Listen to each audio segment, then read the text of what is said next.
आपल्यासोबत शिवसेना आमदार मनीषा कायंदे आपण त्यांच्याशी बातचीत करणार आहोत। निवडणूक आता जवळ आलेली आहे, आमदारांना एकत्रित ठेवण्याचा प्रयत्न सुरू होतोय। काही हॉटेलवरती घेऊन जातात, तर आज अजित पवार सिद्धिविनायकाच्या दर्शनाला गेलेत। कसं पाहते, सगळीकडे भीती वाटते का?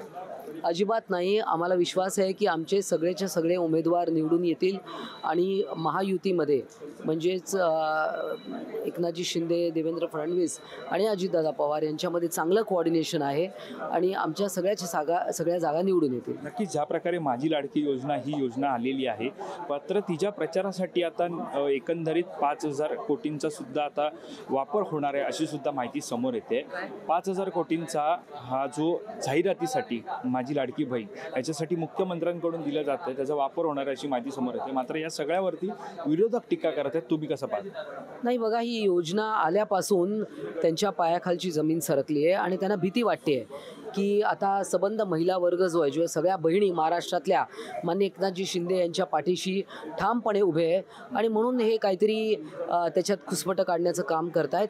परंतु महाराष्ट्राची जनता ही महायुतीच्या सोबत आहे। धन्यवाद ताई, आमच्याशी बातचीत केल्यानंतर। कॅमेरा पर्सन अवधेश कोरीसह मी वैभव पाटील, मुंबई।